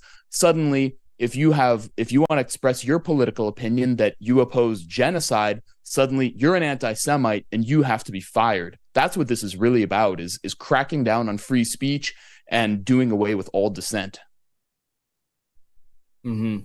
Shifting gears back to the you know, daily life, I guess, of average Gazans right now. You've been to Gaza, and there was a viewer who emailed in a few moments ago during our previous segment, and they asked the question, Jackson, what happens to the children who've lost their entire families in the bombings? Are there like organizations that are able to essentially like foster these children, these orphans? I mean, and I thought about it. I asked the question myself. I've never really considered that. It seems like most of the videos I see today from Gaza, the life there is about focus on getting food, water, electricity, and making sure that they save as many people from these bombings as possible. So what can you speak to the life of Gaza? And I know you are in constant contact with people there, about what it's like to live in this open air prison in the midst of this unprecedented bombing.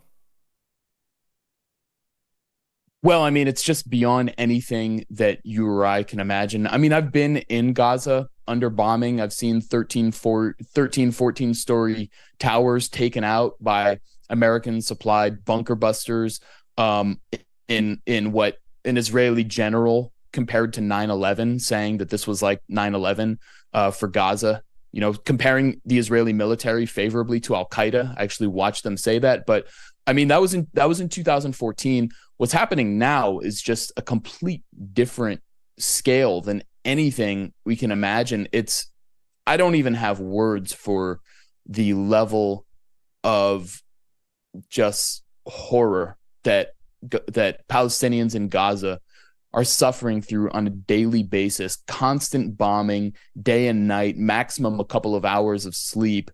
And then at any point you can just be exterminated, you and your entire family, with the flip of a switch.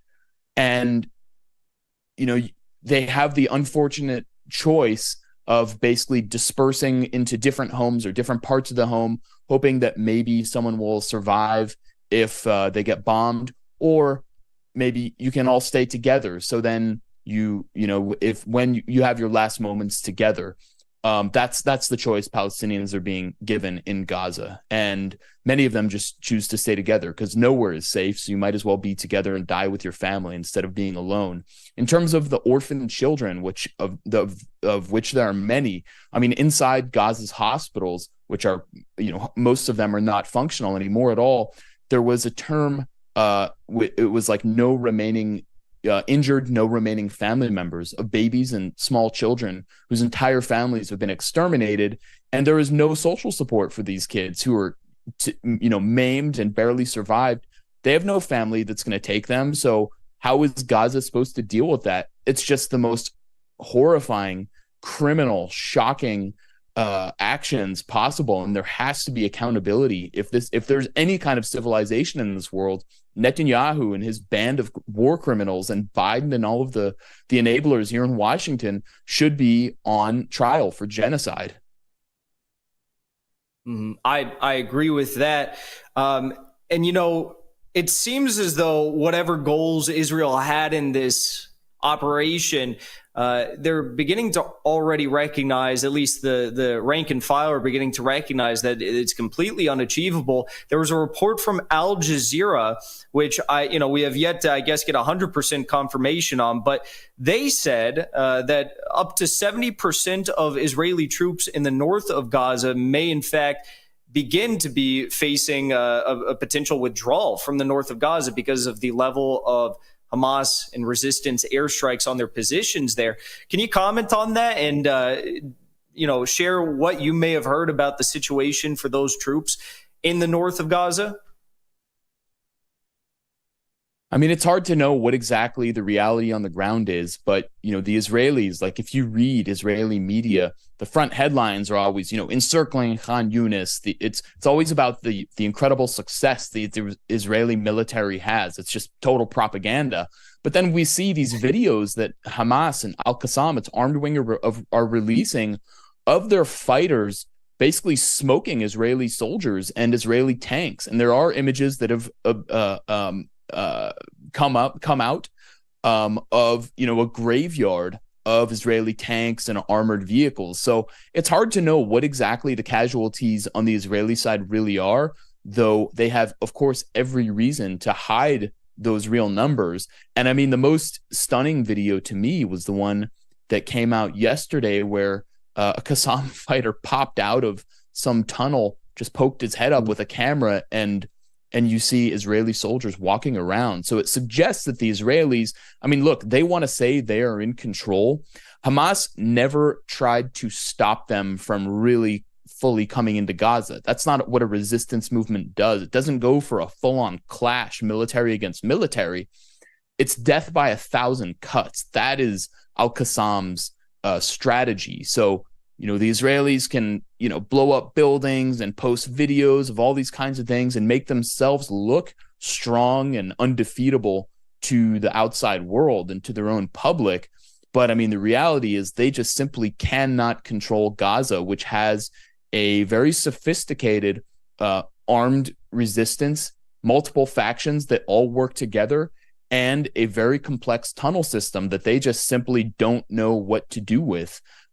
So, I mean, are they? I don't know that they're really thinking of withdrawal. It could be, I think as long as they can keep the secret of how many soldiers are actually getting killed, they'll want to stay in there. And I think this genocide will go on for a few weeks yet before they'll consider anything. But I mean, no doubt they're taking more casualties than they're admitting. Of course. And one last question for you about Netanyahu, because as we all know, prior to this war breaking out, we saw that Netanyahu was facing a lot of criticism from within his own country, a lot of big protests, actually, even about how he was stacking this, this Supreme Court in Israel, and other concerns of corruption that stem, far further into the past for Netanyahu and his family.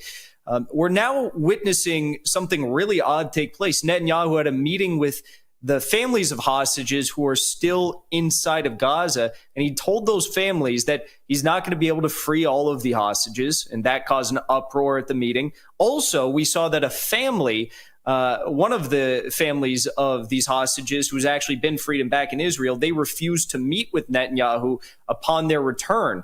So what does this speak to Netanyahu's political future in Israel? Is it limited? Do you think it's going to last for the remainder of this war? And what's the sentiment like for average Israelis on the ground towards their government? Well, back in the summer, when the protests against Netanyahu and his judicial coup, which basically sought to do away with the last kind of facades of Israel's so-called democracy, getting rid of the Supreme Court, essentially, the protests were so severe that internally people thought the state might collapse. According to the Times of Israel, 30% of Israelis were considering leaving the country altogether. So now that, since there's a war, that has been temporarily papered over. There's because of wartime unity. But I mean, there's no doubt that once that ceasefire comes, it's going to be, Netanyahu's head is next on the chopping block. The public is going to come after him. I mean, he is seen as a centrist in Israel. Everyone thinks he's far right. And, sure, he is. He's a fascist. But on the Israeli political spectrum, he is the hollow center.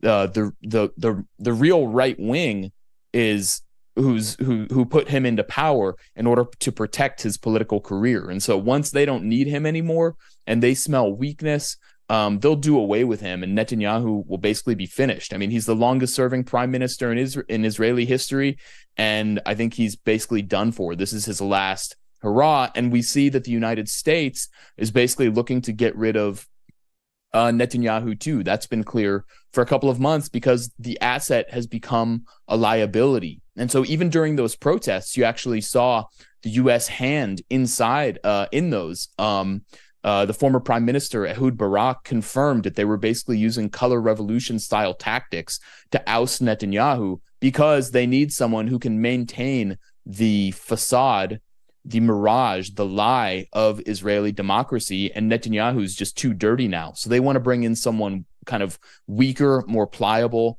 like Yair Lapid from Yesh Atid, who's the opposition, or someone like Benny Gantz, the former defense minister, who, those guys are just totally weak and will do more or less whatever the U.S. tells them.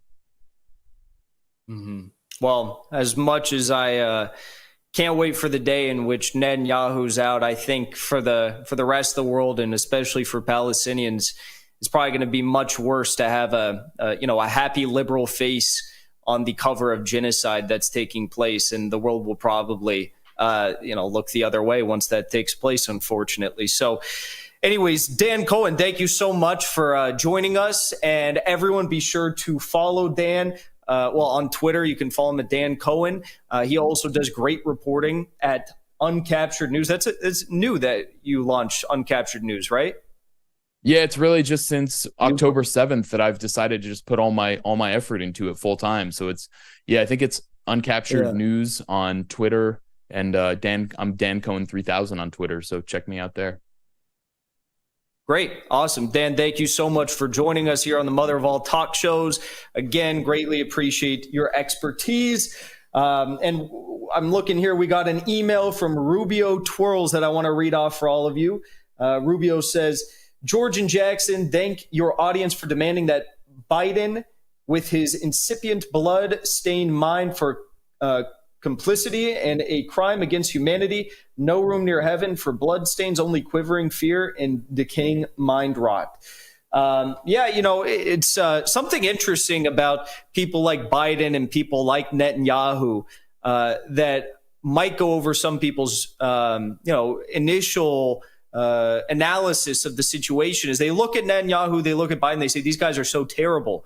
But you can also look at Netanyahu and Biden and say they're so terrible, and in a way that's kind of good for the acceleration of this multipolar world. And that's not just me saying it sitting here living in the United States.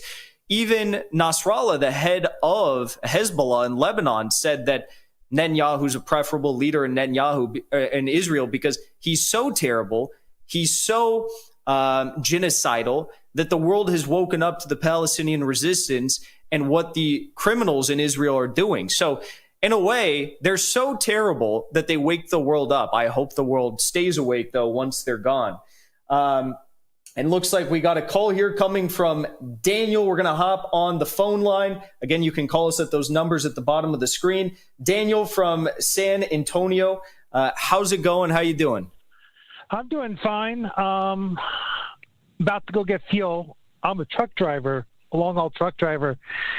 And I noticed that your last guest, the communist, he says about nationalizing the resources and stuff like that. The thing is, what most people don't understand is that in 1960, we couldn't produce enough oil to meet our own domestic needs. And the reason why we're having these wars is to keep the control of oil in the U.S. dollar. And without that, Americans can't really afford their way of life.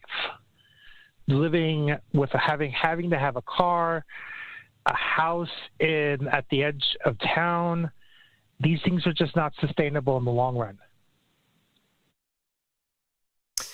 Well, I don't mean to speak for Haas, who was my previous guest, but I do know that he is a strong supporter of opening up our own country's natural resources, tapping into them. Some people say oil, natural gas, coal, they're fossil fuels, they're finite resources. I happen to not believe that theory.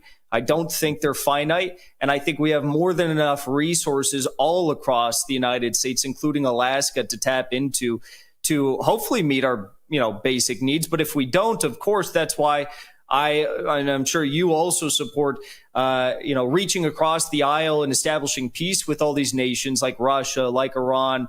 6 of the top 10 oil producing nations in the world are now part of BRICS. So, yeah, I think we should definitely develop our own resources, but that's why we also need to have peace so we can get cheap oil from the rest of the world. The rest of the world's not going to want to sell us oil at a reasonable price or keep oil markets at a reasonable price. They're going to, decrease the amount of barrels per oil that they produce per day in OPEC plus if we continue to anger them. Which we've done through Russia, through Gaza, through all these events. So you bring up a good point, and I hear where you're coming from. We also have an email from Derek here who says, what do you think the U.S. would say if Russia or China started putting nukes into Iran? Well, they'd probably launch another war if they could. Look at what happened to Iran under the Trump presidency. Trump is a guy who, regardless of what you think of him, judging by the comments and the reflections of people like Colonel Douglas Macgregor, who was his Pentagon senior advisor at the end of his administration, he said that Donald Trump, he was misled. He was not a good butcher in his presidency. He didn't get rid of the deep state hacks fast enough. But he also is a person that truly values peace and doesn't want war. And I think, the average individual can agree with that statement. Obviously, the average Wall Street banker, the average weapons manufacturer, the average politician in DC can't agree with that. But when it came to the situation in Iran, what happened there? Iran was working overtime. They were developing their own resources, meeting with Russia, meeting with China, building these bilateral mutual trade agreements with some of the most powerful nations on the earth. They, of course, were looking at joining BRICS, which they've now since done. And what was the price that they paid for that? Donald Trump was lied to by Mike Pompeo that Iran, a Shia theocracy, was working with al-Qaeda to somehow prop up ISIS, even though we all know Iran was actually not allied with al-Qaeda. It was the United States and Israel allied with al-Qaeda in the Middle East and in Syria. And they were fighting them, and Qasem Soleimani was fighting them. But Mike Pompeo sold Donald Trump that lie. Donald Trump bombed Qasem Soleimani. Donald Trump launched airstrikes into Syria with the U.S., the UK, and France, all allied together. And they did this under the guise of stopping Iran's nuclear enrichment program. So, they lie through their teeth even when Iran isn't developing nuclear weapons. So I can't imagine how bad it would be if they actually did have nukes in their country. We got one more email here from Paul. Hi, Jackson. Are you shocked by today's announcement of the World Food Program suspending aid to Yemen for its support for Gaza? I haven't seen that. You're the first to let me know that. No, I'm not surprised. These are globalist institutions. What I find so insane, actually, though, is that all these, these globalist institutions, whether they're for political manufacturing or whether they're for humanitarian aid, like the UN, RWA, the United Nations, Red Cross, Doctors Without Borders, World Food Program, their facilities are literally being bombed in Gaza as we speak by Israel. And they don't think to condemn Israel for bombing their own facilities, their own workers, United Nations teachers, Doctors Without Borders surgeons. They don't think to condemn Israel for bombing them, but they condemn Yemen for supporting the Palestinian resistance, the Palestinian plight. So that's the first I've heard of it. And that's insane.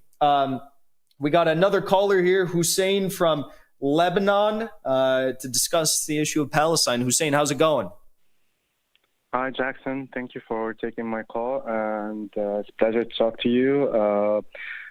Thank you. I would like to thank you first, you and George, for using the term resistance when you talk about Hamas and the resistance in Lebanon and Yemen and everywhere, a term that is not used by any Westerners. And this is very much appreciated, especially from a Lebanese guy who is originally from south of Lebanon. So we know what we are talking about.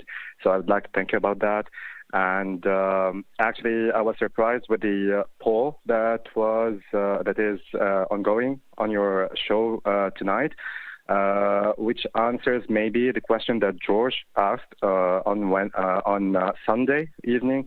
What is it about this war? What do they have on your leaders so that they fully support the Zionist state? And in my opinion, it's follow the money. Gaza is it has a lot of oil and gas in the sea, approximately estimated at around $400 billion. Not sure about the numbers, but that gives you an estimate on why everyone is so enraged to have its cut of it. And also lots of projects were planned for Gaza. You have mentioned something about Ben Gurion project. It's the Ben Gurion channel that since the 80s, I guess, or the 90s, the Zionist state was planning to establish it. That goes right through the north of Gaza. That would be a direct competitor to this Suez Canal. And the United States was planning to nuke the terrain that will lead it from the Nakab Desert to the Mediterranean Sea to make it happen. So that's also another reason, in my opinion, that led to this genocidal maniac attack on Gaza. And also there are word about a Nova City project that is planned to take place instead of Gaza Strip. So you can imagine all the projects that are leading this Zionist state to, murdering everyone, leveling to the ground a whole strip, and killing everyone, baby, children, women, men, everyone. So the reason is not attacking Hamas. The Palestinian resistance, is just money. And the UK has a big role in it, in my opinion, because as I've read somewhere, Rishi Sunak's wife is on the board of BP, which has struck a deal with the Zionist state for I think $1.5 billion to drill in the Mediterranean Sea in front of Gaza. So lots of things that are being talked about, and which makes you understand why they. And now you're talking about Venezuela. So again, oil for the U.S. and for the UK. So it's always about the oil. It's always about the resources. It is the case for us in Lebanon. The sanctions and everything, and the blockade that they are imposing on us for our oil in the Mediterranean Sea in front of our shores. So it's always about that. Well, I hope you stay safe there in Lebanon. I know you're close to the Zionist, genocidal freaks, and they'd love to. I know there'd be a lot of people in the war cabinet, Netanyahu's war cabinet, who would love to do a number on the people of Lebanon. So stay safe there. And you bring up a lot of good points. And like I said, I got to learn more about that Ben Gurion project and the other project that you referred to. I'm going to have to look into that. There's so many reasons why they want to take this land and kill those people. It's almost endless. The only problem is it's not their land, it's not their resources, and they can't do it. We got another email here from Anne Marie, who says, "Hi, Jackson. A flotilla of 1,000 ships was to leave Turkey with aid for Gaza. Do you know anything about its progress? Thanks." Great job, Marie. So, yeah, I saw that there was a good portion of Turkish products that had arrived in Israel about 2 days ago. And there was a lot of Twitter users who shared the footage and the photos and videos of these Turkish products in Israel. And they said, oh, my gosh, Turkey's providing aid to Israel now, too. Well, we know they're providing a lot of Azerbaijani oil to Israel, but I'd be a bit surprised if Turkey was just supplying clothing, winter clothing, cold clothing for the people of Israel. I think what's happened is that aid has arrived for Gaza, but Israel, of course, as they do with all the aid, they are inspecting the products, the aid, the food, clothing, whatever it may be, in Israel before it goes to Gaza, because they want to make sure that there's no weapons being sent in. any heavy weaponry, missiles, anything like that. So I actually think that it's actually already there, and we saw the photos and videos, and some people mistook that for Turkey supplying clothing to Israel, which wouldn't make a lot of sense. We got one last call here from TJ in Louisiana to talk about Russia and Israel. TJ, how's it going?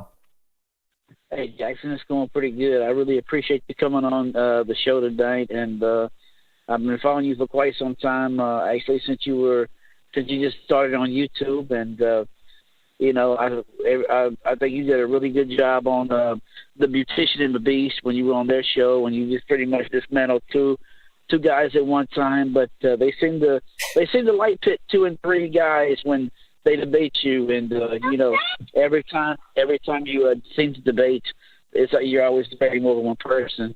And I appreciate you coming on tonight. I was going to ask you about the situation in Gaza right now. Israel seems to be burning the candle at both ends because they're going to get their way, because it's not just the bombings ramping up and this horrible ceasefire agreement, which we knew they was going to start back bombing, but then as soon as they released a few hostages, and then they said they can't save them all. Of course, they don't want to save them all. This is a clear genocide. And George Galloway,